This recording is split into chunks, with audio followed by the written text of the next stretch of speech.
우리가 함께 나눌 말씀은 로마서 7장 14절부터 25절까지의 말씀입니다. 사실 오늘 본문은 굉장히 우리에게 어렵게 느껴지는 부분이 있습니다. 그리고 오늘 본문을 이해하기 위해서는 오늘 본문 가운데 바울이 이야기하고 있는 그 나가 누구인지를 우리가 알아야만 오늘 본문을 잘 이해할 수 있습니다. 사실 오늘 본문에 나온 나에 대해서는 오늘날까지 여전히 학자들마다 조금씩 다른 견해를 가지고 있습니다. 우리가 과거에는 일반적으로 바울이 말하고 있는 나를 바울 자신으로 생각했다면, 또 최근에 나온 현대의 많은 학자들은 7장에 나타나 있는 나를 바울 자신이라고 볼 수 없다고 이야기합니다. 그렇다면 그렇게 바라보는 이유는 무엇인가 생각해보면, 바울은 예수 그리스도를 믿은 후에 어디에서도 오늘 14절의 표현과 같이 내가 죄 아래에 팔렸다와 같은 표현을 하지 않고 자신을 그렇게 여기지 않는다는 것입니다.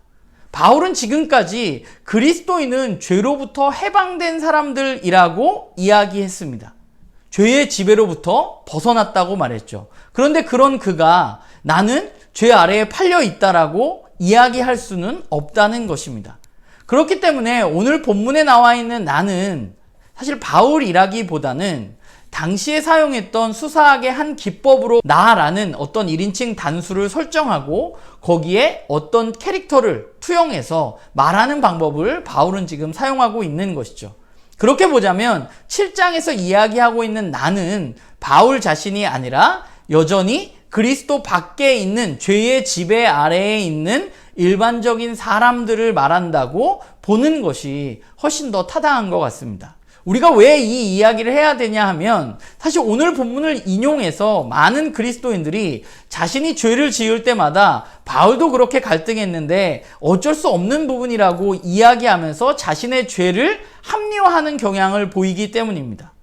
오늘 본문에 나와 있는 오호라 나는 공고한 사람이로다, 오호라 나는 비참한 사람이로다 라고 말하면서 자기 죄에 대한 정당성을 부여하는 경우가 꽤 있습니다. 그런데 사실 오늘 본문에서 바울이 이야기하고 있는 것은 그것이 아닙니다.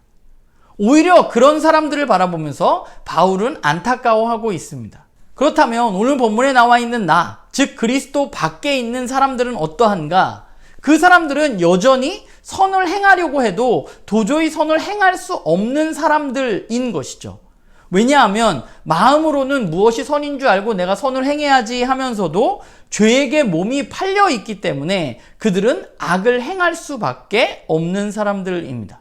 우리가 살펴보면 일반적인 많은 사람들이 악을 행하려고 마음먹고 악을 행하는 경우는 그렇게 많지 않습니다. 대부분 착하게 살아야지, 선을 행해야지 라고 말하지만, 그렇지만 그것을 해내지 못할 때가 많죠. 왜 그런가? 그리스도 밖에 있을 때 여전히 사람들은 죄의 지배 아래에 있기 때문입니다. 사람들에게는 스스로 선을 행할 능력이 없습니다. 이것이 바울이 내리는 결론이죠. 바울은 그들의 처지가 그야말로 비참한 사람, 공고한 사람이라고 보고 있는 것입니다.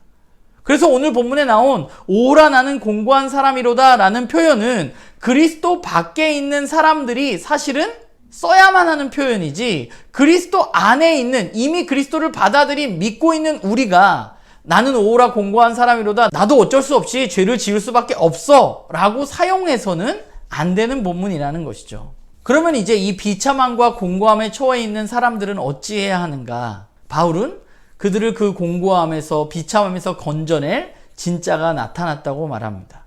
바울이 지금 하고 싶은 이야기는 그것이죠.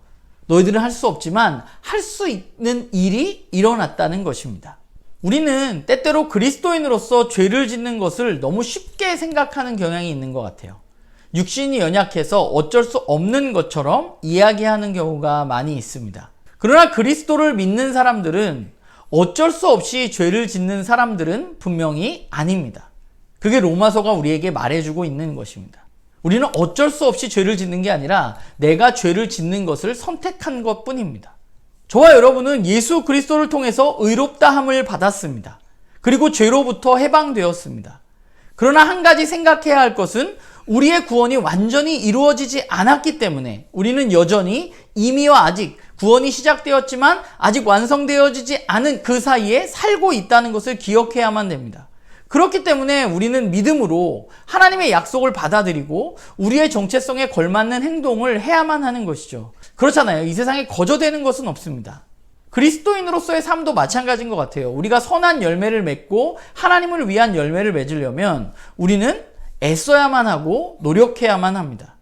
나 예수님 믿어. 우리가 그렇게 이야기한다고 해서 우리의 삶에 저절로 선한 열매들이 맺혀지지는 않습니다. 우리는 의로운 삶을 살아갈 수 있다는 믿음을 가지고 죄의 유혹을 단호히 물리치고 하나님의 말씀에 순종해야만 합니다. 저와 여러분은 아담처럼 불순종하는 사람이 아니라 예수 그리스도처럼 순종할 수 있는 사람이 되었음을 우리는 받아들이고 그렇게 애쓰면서 살아가야만 하는 것이죠. 저는 그리스도인에게 정상이란 무엇인가라는 생각을 좀 해봤어요. 그리스도 예수 안에 있는 우리는 죄의 유혹에 승리해서 의의 열매를 맺는 것이 정상적인 것입니다. 죄의 유혹에 넘어져서 악을 행하는 것은 그리스도인에게 오히려 비정상적인 것입니다. 우리는 죄를 지은 것에 대해서 그럴 수도 있지 뭐 나는 연약하지 뭐 육신은 연약하지 이렇게 넘어갈 것이 아니라 우리가 죄를 지을 때마다 내가 이길 수 있는 싸움에서 나는 또 실패했구나 라고 고백하며 하나님 앞에 부끄러워해야 하는 것이 저는 마땅하다고 생각합니다. 그것이 바로 그리스도인의 삶인 것이죠.